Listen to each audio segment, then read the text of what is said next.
Welcome back to GSL Code A. We are in our evening session of today's round of 48. I guess you could call it Code A round of 48 day 2-2. Like we're in some Super Mario World game right now. But how are you doing tonight, Calder? I'm a little bit tired, to tell you the truth. Didn't sleep too much yesterday, but today's games, the first group got me actually really excited. So right now I'm completely packed with hot six right here, and that stuff helps a lot. Yeah, it definitely does. We had some pretty quick matches, in fact, earlier today. Two of the best of threes were over in like less than 30 minutes. Especially the ZVZ. That was kind of intense. I mean, I did not expect Anyang to start with those strategies every single game, but it was a very intense series. We had 3 games, so we're not going to spoil you just yet. If you haven't watched today's group, check out the VODs. But now we're focusing on the evening group, and we are starting things off with the Zerg versus Protoss. Yep, we are going to start off with Line versus Crank. Now, go and check out the winner prediction. Go ahead and do that right now because you're running out of time. You don't have much time left. If you want to predict who's going to win, you want to make your voice heard because we're going to start in a few minutes. Yeah, and one thing that we pointed out a couple of times already, but I guess a few new people have tuned into the GSL cast as well. If you actually watch at home right now and you want to talk to some people about the games, go on IRC, go at QuakeNet and check out #GSL. That's one of the IRC channels where you can actually talk to people about the matches that are currently going on. So if you're watching live, do it now.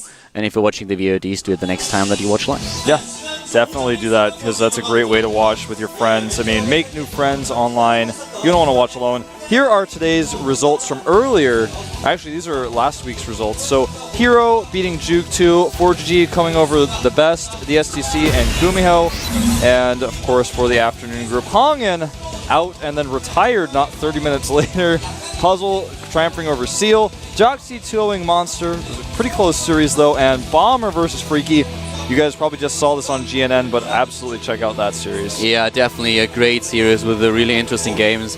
What else would you expect from Freaky, but really nice strategies? Freaky and Seal, the two amazing Zerg from SuHoSin. Now, here are our matches from earlier today. The results are about to come on screen, so if you want to watch the VODs later, cover your eyes and your ears and maybe minimize or something for a few seconds because you're about to see the results. 안녕하세요. 이지소속 프로게이머 박진영입니다. 오늘 경기를 준비를 공부까지 하느라 되게 많이 못했는데 손쉽게 이기게 돼서 다행이라고 생각하고 다음에는 더 좋은 모습 보여드리도록 하겠습니다. 감사합니다. 네, MVP팀 저그 권태훈입니다. 오늘 문학산 선수랑 게임을 해서 2대1로 이겼는데요. 올인을 3판이나 하셔가지고 좀 쉽게 이긴 것 같아요. 네, 이번에 코드에스 진출해서 좋은 성적 거둘 수 있도록 하겠습니다.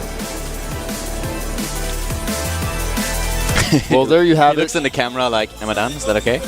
Yeah, Sniper, not always the most confident on-camera appearer. But here are our results from today. Bong Bong falling short to Vampire. JYP takes it with 2-0 versus Mia. He made it look easy. Nice strategies, very well played. Sniper with a win over Anyang Prime, who 10-pulled him every single game. And Slayers Yu-Gi-Oh! Defeats Harrier. And with a 2-0. Yeah, exactly. 2-0 actually. This result is wrong, so it's actually 2-0. And here are our matches for today. We mentioned them very briefly, but SuHoSin versus Crank. Hack versus Losira, Zenio versus Hyun, that should be a great ZVZ, and finally Lure versus Hart. Alright, go, pick one. What's your favorite? That's tough, man, but I would either say SuHoSin versus Crank or Lure versus Hart, actually. You don't get an O, so we take the first one. I'm all eyes for Losira against Hack. That's going to be a good one. That's going to be great as well. I want to see Hyun, I want to see Zenio, I love both of them, but it's going to be a ZVZ, so I think the Zerg versus Terran is going to be more exciting. But we've seen crazy Zerg versus Zerg just the past few weeks, so today's games, guys, is going to be good. They certainly will. Here is going to be our first match. SuHoSin falling down from Code S based on his 4th place performance in that group in the round of 32. Up against Crank, making it through the Code A qualifiers. A pretty tough thing to do. You can see he's 4 and 5. This is his first time Code A. It's not his first time in Code B. That'd be kind of weird. But that's why his ranking says new. Yeah, a lot of Slayers players that are playing today, and Sela was in the studio earlier. I guess he's sneaking around somewhere. Yeah, he's got to be hiding. Yeah, because we kind of harass him the entire time. We want more massages.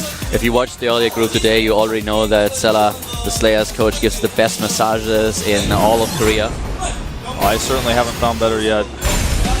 As I said, I would be willing to pay money to massage me like once a week. That's not enough for me. If I want to pay him money, he's going to have to do more than that. The starting map here, a tough map for Suho, and Crank actually has shown really interesting strategies on this map. He's killed his own Colossi to make carriers. We had a game with him versus Freaky where he maxed out on carriers versus Infestor play.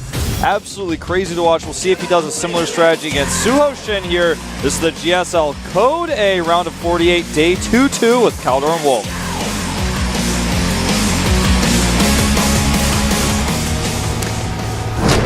Game number 1 started into the top left of the map. We have SuHoSin. Sorry that I spoiled the Street Fighter voice. SuHoSin. But we have a 6-pool, ladies and gentlemen. Yes, that's right. We have a 6-pool on Entombed. He must be like really desperate, like, oh, I don't want to play this map. I don't blame him. It's been a tough map for Zergs to play very recently. And we'll see how his opponent down here at the bottom right in the blue responds to this. Slayer's Crank. That could have been better. I'm focused on this build right now. Man, SuHoSin with the balls of steel here. He's going for a 6-pool. When have I last seen a 6-pool in a PvZ? That was actually a while ago. That is amazing. So right now, let's see what exactly Crank is doing. He can defend here. He has the pylon on the low ground. But how is he reacting? The probe is on its way. It is scouting. What's the opening for Crank here? When does he start with his forge? And how will he react? Will he try to defend the low ground? Will he pull his probes to block the ramp? Or is he building another pylon in the main base to set a cannon up at his mineral line?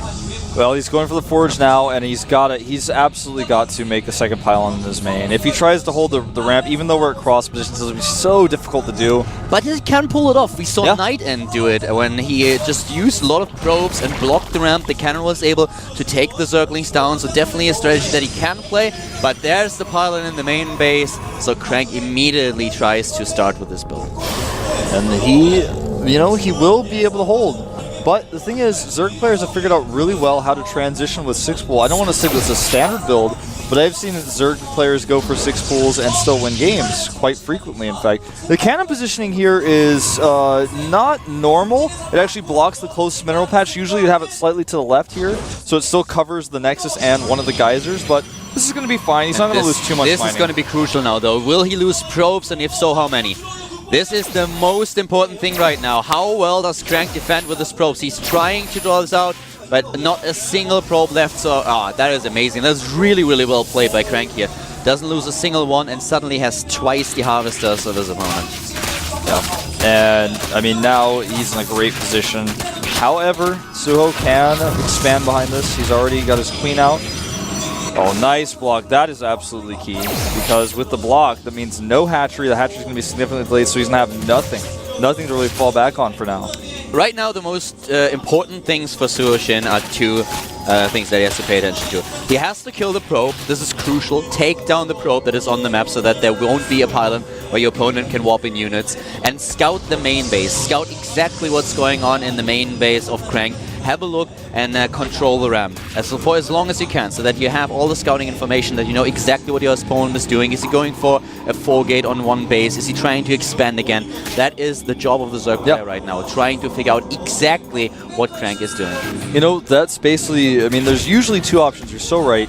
There's either the expansion with the faster Nexus, just put it down there as soon as you can, because you know your opponent's going to either be doing a one-base all-in that you can try to prepare to defend for, or he's just going to try to expand, but he's going to be late. Some other builds that Bros try to throw in every now and then are DT builds, Void Ray builds, anything that really punishes your opponent for having late lair tech. Anything like that can be really scary to deal with, whether it's on one base or two. Also, one of the reasons why you have to get rid of this one probe on the map, because DTs can be hidden. Of course, Crank knows that everything that he builds right now will most likely be scouted by either the Overlords or the Zerglings, so if he can hide some tech on the map, that would be really bad for SuHoSin. And our Zerg player still not with an expansion, whereas Crank tries to get the pylon on the low ground. He starts to prepare into this expansion transition, and what does this drone do? Look at this. Is he actually trying to get a hatch up here? Well, yeah, he's getting queen, 8. So he's getting 8 additional. He's getting 8 additional Zerglings right now. He's going to try to deny this. This may in fact work. This is actually going to be really annoying. He's going to set up a wall here. I love that. I love it. I think this is probably something he's practiced. Uh-oh, these Lings Okay, they do get denied. He cancels, in fact, but he's going to be able to make a tumor, and so he does. But if he needs to defend that tumor. One's been targeted. The second one though is building, and I think this has failed. Oh wow, so well done by Crank here. Kills the Queen and will take down the Overlord. And that's basically game. I love what SuHoSin tried to do here. I really like it. That was a very, very smart He's going to have to micro really well against these Lings. The thing is that Crank identified immediately what he was doing, but now he's forcing a cancel on one of the gateways, and those Zerglings will be able to stream in. What about the sentry? No force field. And suddenly the Stalker is being hard pressed. The sentry is trying to escape here as well. If he just turns around and takes down the Stalker too, then suddenly Crank might be in trouble here. He's using his micro to take down every single Zergling, but this is not as easy as he thought. No way. I'm actually stunned. What was the sentry for? I guess he thought, well, maybe I won't. Maybe he'll just run away because he'll think I'll force it, so I'll save this energy. And then he just ran in, and he was like, oh, I guess not. So we're gonna see, I think, a double expand from Suho now, but he's sending another drone across the map. I think that's likely going to be for a hidden expansion. He may take the bottom left main, for example, the bottom left natural at least, because taking the third, his normal third, is just going to be a bit risky at this point. But it was a really nice strategy. I like this. The hatch, the cancel, places down the creep tumor, and Crank identifies the threat immediately, takes down both of them. And to the bottom left, we will now see a hidden expansion for Slayer's Crank, and he's already sliding. He's sliding the drones over to his natural, of course. Sorry. Here comes the tag to Lair, but really nice, a very interesting game that we see, starting off with a 6-pull, and now the hidden expansion, this attempt of SuHoSin of setting up a spine crawler, and of course blocking the expansion with creep. Very well done. Yeah, it was all really cool. You know, it's very obvious he's practiced this for this map, for this player that he's playing against. He wanted to do this follow-up specifically. Nothing really worked out for him the way he wanted to, but now he's got a lair, he's got double gases, taking that third base. The fast lair, maybe for something like Nidus network play, but with the third base going down, where it's going down, that just seems unlikely. But if he does go for Nidus, for example, he could make a Nidus at his third base so he can reinforce if there's an attack there. He has a lot of different options, and I'm curious to see what his #1 choice is going to be. The sentry count now up to 6. And in the main base of the Protoss, he basically hasn't added too much tech. There's the Twilight Council going down. He's getting +1s, adding his gas that is natural.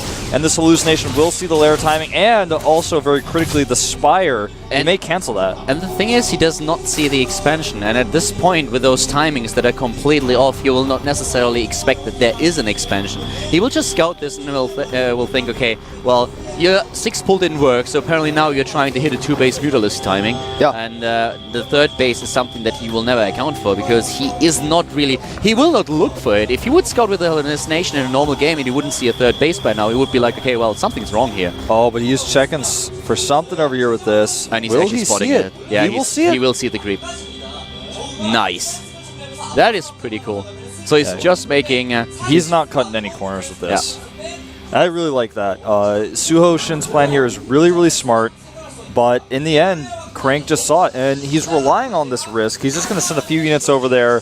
There's nothing to defend. He's double gassing there, in fact, and he's not going to be able to hold this. 3 Zealots is what he's sending, and that alone will be enough to shut him down. Right now, he has 4 Zerglings on the map, so it's not like he can just send his Zerglings across the map to defend this either. Is he even going to try to make Zerglings to save it? Because that would be pretty futile as well. The Lings, though, from Crank got distracted, and they're not going, so maybe the Mutas that he makes can shut them down. I think so. I think the Mutalisk might be there just in time to save the hatch. It's going to be close, though. He's still not attacking. Okay, there he goes. You guys can't... Okay, there it is. There's one Queen, and with a little bit of micro, she will be able to delay this for quite a while. Yeah, this is actually starting to look really good, and he even delays the third here really significantly. Now these Zealots are going to be under attack from the Lings, which are buying even more time. He will likely get the Queen, he does, and these drones. But the hatchery will survive, at least for now, until he sends a much larger force over there. Well, 3 more Mutas. If he sends the Mutalisk to the bottom left to defend, actually. If that's not the case, then the hatch will die eventually. If he doesn't build additional Zerglings down there to prevent it. But right now we have the Mutalisks on the map. They are trying to get into position at the natural. Or is he going straight for the main base? 1 Muta in the middle of the map. Kind of enjoying the view, yeah. I guess. Now 0 Mutas in the middle of the map. And 1 Stalker gets warped in with this cannon here, and the Stalker, yeah, he can still kill probes, but he's not going to be able to really heavily commit. A few more Stalkers blink in. He gets out with all of them, though. And should be able to just takes down another probe here, and the Palom probably as well. Close. Oh, he gets out of there. The pylon falls. The cannon, though, will do some work here. He's got to be careful. Taking out some probes, though, and in fact, I would say it's worth it at this point. Yeah, he's doing really, really well. He's not losing too many but he flies over the cannons. Only one dice, though. Yeah, that could have been a lot worse. Things going really well here for Suho in a game where, I mean, he made a lot of mistakes. He took a lot of risks, but in the end, he's still okay. He's not ahead by any means, but he's looking okay, and the hatch still lives. In the bottom left, he's taken up 4th base at his normal 3rd. Yeah, he has 4 bases now, and he has a very high Mutalisk count. The thing is, Crank is not on 3 bases, so this is very important here. We have him with the Templar Archive tech. Of course, he wants to have also Archons and Storm in the picture against the Mutalisk composition of his opponent. But this is going to be really dangerous to Crank. He has to be very careful here. SuHoSin is in a position where he can suddenly take... well... I don't necessarily want to count the big lead in this game, but we can take the more active part, where he can start to dominate and dictate the pace. And now he's going to save this queen. This is excellent. Zerglings will be shut down. Crank is down in supply now. He's making more cannons. He's up to 18 Stalkers now. 18 Mutalisks as well. Yep, and he's got Storm on the way. He can make Archons. It's going to really help him defend this, but he's going to have them there in time. And right now, for example, the 3rd base is totally under attack. He has to cancel again. He cancels the 4th base as the Lynx and the the 3rd base as Lynx and Mutalisks run in. We have a few Stalkers at the 4th of SuHoSin. But yeah, this is going to be really, really tricky here. The Zerglings are going to die, all of them. But once again, the Mutalisks in the main base, they start to focus on these cannons and try to take advantage of the situation, killing probes once again. And by now, he killed 16 in total. I'm a little bit disappointed. Okay, here we go. I was going to say, I'm a little disappointed this doesn't leave his Stalkers there to catch the retreating Mutalisk, but he does. At the last second, turn them around. The Mutalisk count now down to literally 18 again, as you mentioned. Oh, he could have gotten that hatch, but decides not to. Oh, will he decide to go for it again? He will. And he will get that hatchery. And actually, he's going to catch the Lynx coming to defend here as well. All this is buying time for SuHoSin to get his tech up, to get additional army, to get his He's already even made a 5th base. Exactly. He is just in a position where he can completely out-macro his opponent. If Crank doesn't use the timing to attack, then it will be very dangerous for him. Yeah. He's still on 2 bases. He can't take a 3rd, and this is exactly what SuHoSin wants. But he's only on 56 Harvesters. A big problem here for our Zerg play. He needs more if he wants to make all these bases work that he already built. You're right. Storm is done, remember, and there are a few Templar around here, so for him to commit to attack the natural would be a mistake. The chrono energy of Crank getting a little bit high, but you can't fault him for that. He just doesn't have the economy to even spend all the money he wants. No matter what he chronoed, there's just not much for him to do with it. The Stalkers are moving out now. They need to be careful, though. There are a lot of Lynx on the map, and he's getting additional ones. If he gets a nice flank up here, then this might be game for Crank. He has to be very careful about how he engages things. But now the reinforcements are streaming in, and the numbers start to work in favor of Crank. SuHoSin is trying to set this run by, as he's not really comfortable of attacking his opponent's army. Yep, these cannons are going to be the only thing standing between him and the Templar. But the Templar Storm needs to drop another one, and he does. But that's not enough. The Mutas still are alive, and they're doing the full amount of damage here. And they are damaging all these probes as well, but the position for the Mutalisk is really, really risky here. He's losing quite a lot of them, but there's not much anti-air left, so in the end it will be SuHoSin who prevails. But he needs to make this work in order to save his bases. That's the main problem. Even if he shuts down this expansion here, there are not enough spine crawlers at the natural of SuHoSin to defend against the onslaught of Crank. Yep, and I mean, he's retaking the bottom left base. He's taking the bottom left main. +1 shields finishes for these Stalkers, which will make their blink micro a little bit stronger. And he's dropping some force shields here, but for the most part, there they go. But here comes the army for SuHoSin. Yeah. If he sandwiches Crank here... The Mutas are coming back, as you said, and if he gets the correct sandwich, this is going to be bad, and he's going in. All the forces have been used on one side, but they can't be used on the other. He's out of energy. And he's going in with the Mutalisk, and yes, quite a lot of them. All of them are trying to take down those sentries, and as soon as the force fields are gone, the Zerglings can attack as well. He's waiting Crank for the reinforcements. Crank needs to get out of here right now. Looking really bad. It's a starting look back for him. He's focusing down Stalker after Stalker, and now he chases his opponent's units. Strength is on the retreat. He needs to wait for the cooldown. And now he's got units here. He blinks forward, trying to catch some Mutas with a very bold offensive blink. Even the drone's being chased a little bit here. This is a very close game right now. If Suho holds, he will be in a great position. Oh, he needs to back off once again with all these drones in the picture, and the Zerglings as well, close distance. It's just too much. Here comes SuHoSin. Targets down. Stalker after Stalker, and Crank is falling in supply. He tries to make this work. He's standing, he's fighting, he's trying to take down this Mutalisk army, but it's just too much. Yeah, the Mutalisk count right now 18, the Stalker count down to 13, and Zerglings and drones are streaming in here. Crankball gets supply, but he's killing a lot of workers. The worker count for Suho down to 24.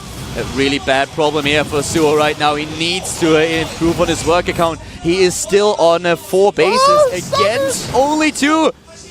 Oh man, this is actually so intense right now. It's still 2 bases for Crank. His main is completely mined out with minerals. You can see he's only mining gas there, but there are so many hatcheries up for Suho, and he has the map control with the Mutalisk. This is a great position for him overall, but he has to be very careful here. Any big mistake that he makes can cost him the game. Very intense situation. Wolf scream like a girl as Crank saves at least 2 of his Stalkers. Yeah, that was pretty intense, man. You fangirl, you. I saw those Stalkers, I worried for them. Those Dark Dragoons, man, I don't know. They're only machines. Hey, they were once warriors. They may be more machine than man, but so was Darth Vader, and Luke still helped him out. Wolf, I am your father.